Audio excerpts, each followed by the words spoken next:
actually at 0% battery. Today we're going to be testing out the capability of the Rexx T01 in off-road and on-road conditions. That's what I want to ask. What's your battery on here? It's a 7235 amp hour. Okay. The company says it's got 60 miles of range. We're starting with 100% right now. I don't know if it's 60 miles is realistic. What do you think is realistic with a 35 amp hour battery? I'm gonna say 30 to 35 miles. So I posted an initial impressions video on this bike just last week, but we didn't get to do much testing since I had to go to California. But today we're gonna actually test this out in off-road conditions and do a little bit of range testing. Hopefully we can keep up with Nate's Ultrabee.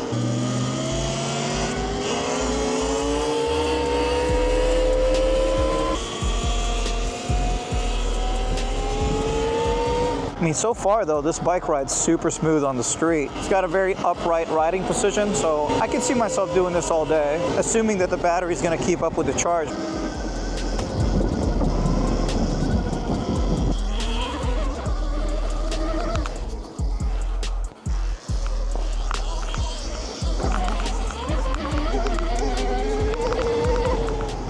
All right, hill climb test.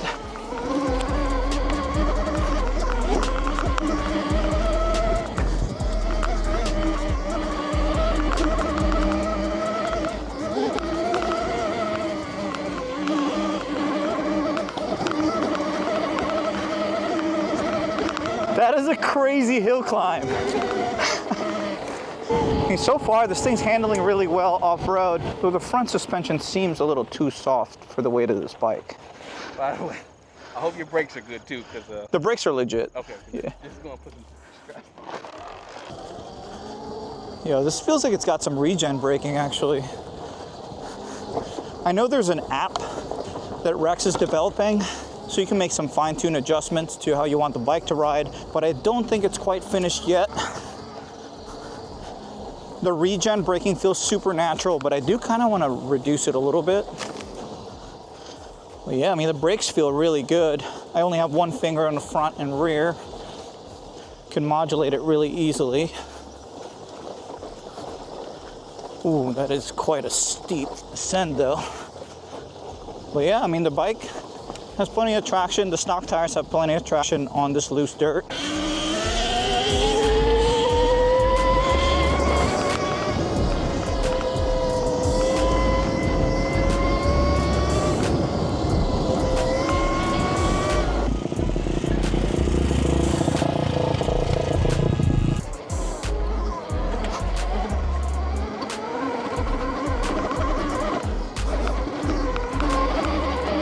It's definitely got enough power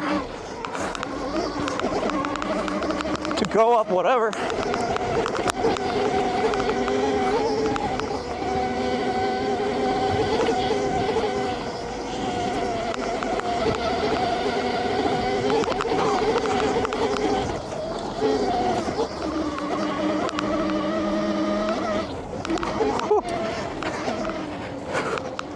You on the hill? It seemed like you were climbing up pretty good. Yeah. It's got plenty of traction. It's got plenty of power to haul it. It's weight uphill. The brakes feel good, though. I kind of want to back it up like a 1/4 inch, but good thing this has got the adjustment, not like that last bike. Riding precision feels good, but the fork is not making me feel very confident.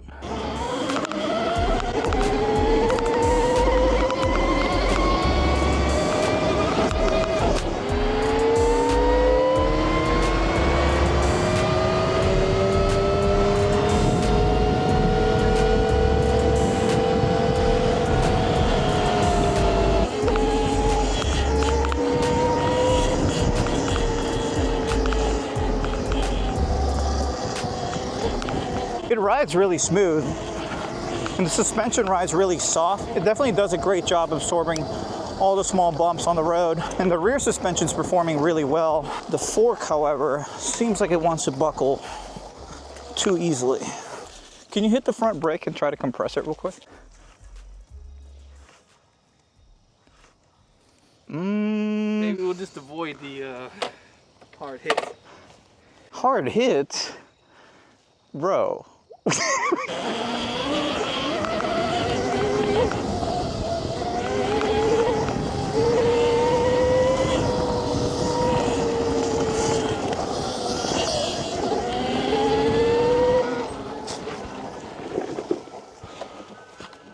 What the fuck is that sound? You. I guess it's the ice cream man. Why is there ice cream man noise in the woods? Either we need to get out of here. Dude, that's a little creepy. If I was riding by myself in the woods and I hear that shit. You see a clown run.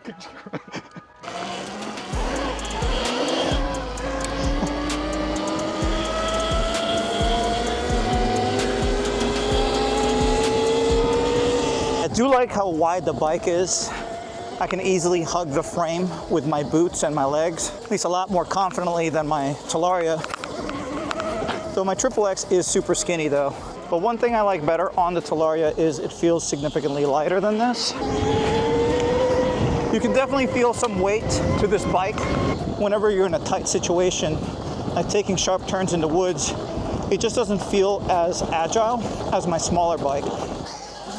Not sure what the waterproof rating is though. Ooh.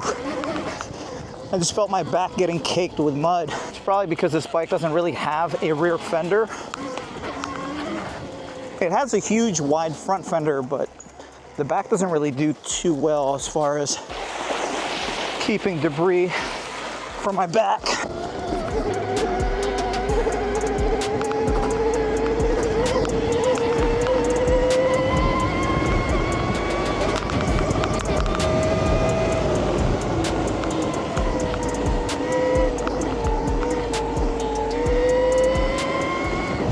Nate's Ultrabee is smoking us, but he is also almost 30,000 watts, which is like 4 times the amount of power that this bike has, but that bike probably has well over 10 grand into it. And this bike is currently $3,200. How'd it hold up on that little rock garden right there? As far as the suspension? I mean, it soaks it up really well. It's like when there's a really sharp dip, that I feel the fork fully compressing. The rear suspension's doing really well. I wish the front was doing equally as well. I haven't bottomed out the motor or anything, so I don't really think that this area is a concern. How's the battery? It's currently at 61%, and we've done a little under 10 miles so far today. See that? When I move it, it locks up the rear wheel, which is a nice safety feature. Unless I'm just trying to haul my bike onto the back of my SUV or move it around in the garage, I gotta turn it on. One downside of having a security system in place. I mean, so far this bike rides pretty well in off-road conditions as long as it's not like a sharp dip. The fork tends to buckle easier than what I'm used to. Rear tire has plenty of traction, but this front dual sport tire is hanging on, but I can see this doing really poorly in wet conditions. I wish they just went with a matching equally knobby tire as the rear. No complaints with the brake though. Nate, you think you can try to wheelie this bike? Yeah. You can do it. What about riding position? Like, how does that feel to you? I probably would like some taller bars. I do feel like it's a little humpy and kind of pushing me up a bit. To me, the bar positioning seems a little odd how far back it is. Yeah, okay, yeah. More in line with the tube. Just seeing you from a side profile, I wish I could push the handlebar forward like an inch or two, then it would seem a lot more natural to a dirt bike feel. Oh yeah, it's got hazards buttons. It has a turn signal switch, but there's no turn signals on there. So I was thinking it might come pre-wired. I haven't really investigated the wiring too much. It would make a pretty good street bike though if I just throw some turn signals on there. I think got some beefy brakes on there. Seeing the caliper.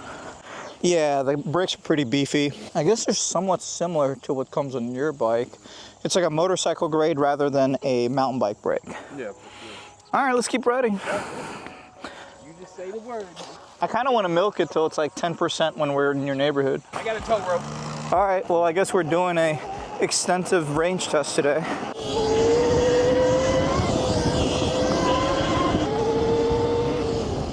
Oh, definitely bottomed out the fork just there.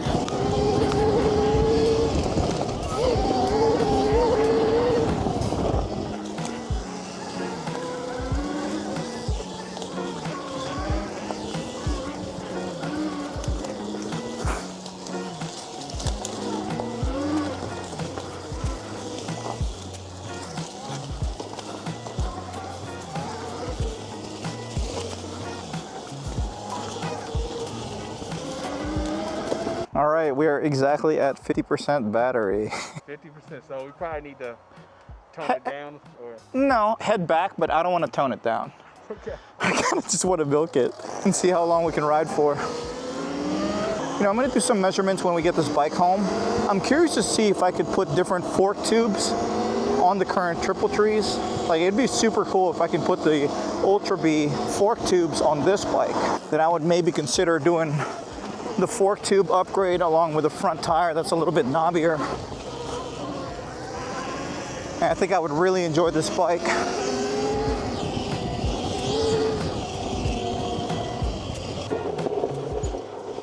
Was not expecting horses on this trail.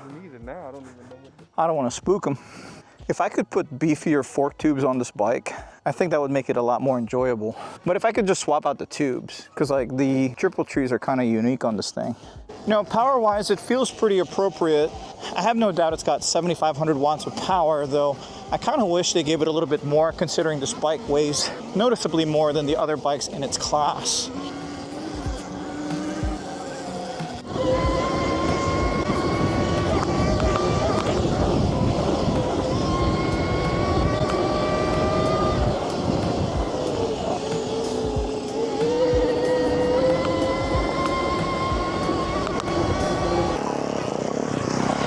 I think 10,000 peak would have been more appropriate for the weight. But either way, I mean, it's pretty quick. Sorry, Dad, do you wanna try? Do I want to ride your Ultrabee? Yeah. No. Sure. You know what it's gonna do. Wanna try the new controller? Yes, I do. Okay, what's not stock on it? Handguards, 21-inch front, 18-inch rear, Warp 9 wheel set, torque controller. Aftermarket throttle. What throttle is this? Yeah, but I believe started uses them. Eco, which is like 10 kilowatts. I think this is like 17 or 18 for daily, and Sport is like 23 or so. I don't have it maxed out, but I got the phase amps up a bit, up higher in stock, so it's easier to pop it up. Ooh, I'm just gonna go with daily. 17 kilowatt. This thing is loud.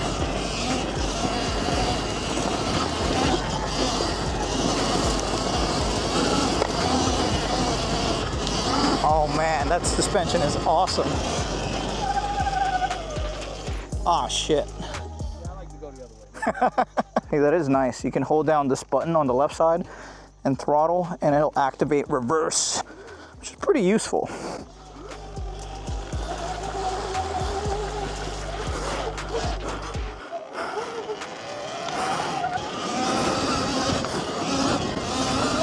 Yo, this thing is crazy.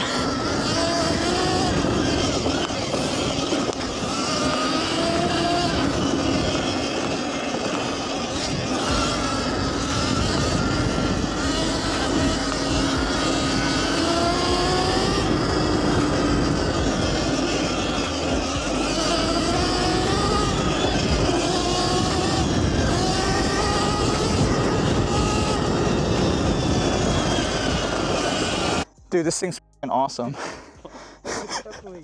It rides way different. I like the sound. It's very quiet. Is this direct drive? Or is it... Yeah, it's direct drive. It's got the gearbox. This thing's got so much power. Yeah. All right, we are down to 37% battery, and we're about 15 miles in today.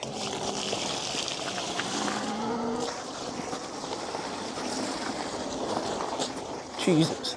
Yeah, that front tire really just doesn't do that well.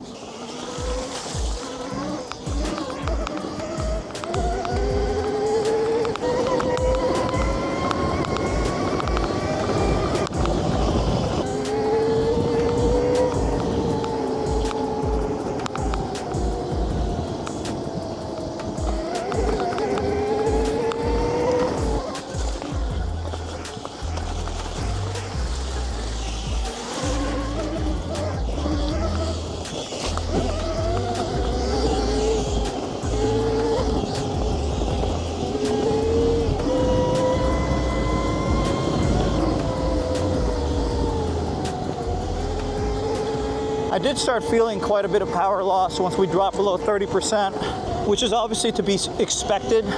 All electric bikes show some sort of form of voltage sag. but it's done better than my Roar Mantis X as far as power loss on low battery. I think my Mantis X started showing power drop around 50–60%.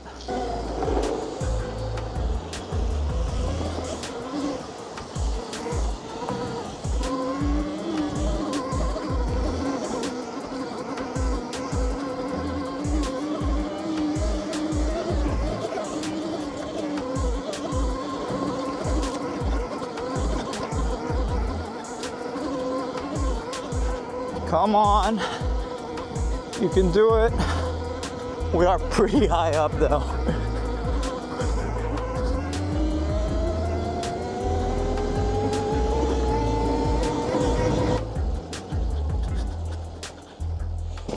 I mean, I think overall the bike performs really well for the price point.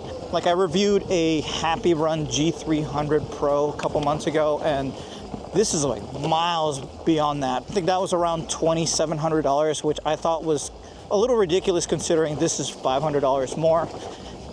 And this has a lot beefier components. Well, let's think about all the bikes in this price range. You got the ETM RTR, which is a completely different class bike, so nobody should be comparing that to this since that's a pit bike. I have one and I freaking love that bike. It's the same exact price, $3,200. I think I would compare this more to an E-Moto like a Talaria XXX, but that one is not meant to be ridden off-road really. I set mine up for off-road use, but this one is certainly more capable except for the fork. Roar Mantis X Pro might be a good contender, though that is $400 more.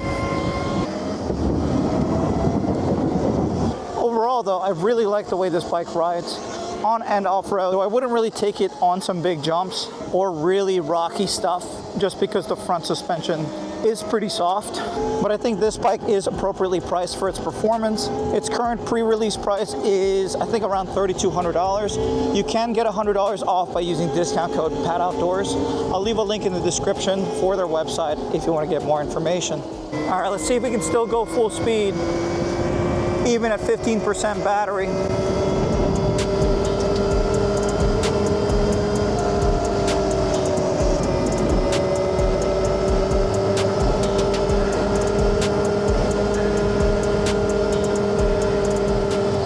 Goes over 40 miles per hour. Now that's funny, when you fall below 10% battery, there's this gas symbol, like a gas light that pops up on the dash. All right, we are almost back and we're down to 7% battery, and this thing pretty much caps out at the high 20s.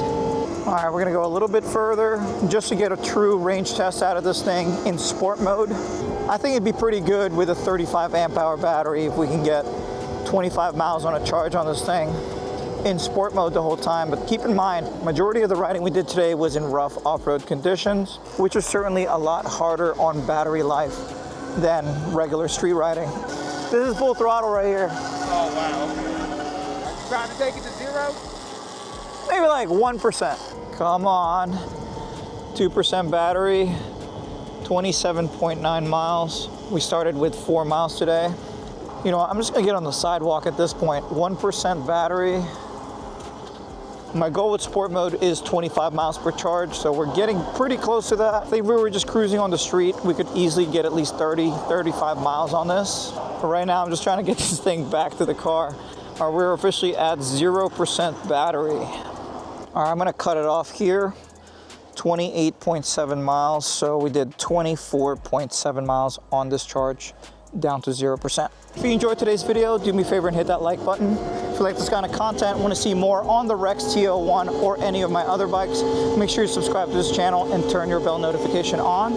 But this is going to be it for today. Thank you for watching.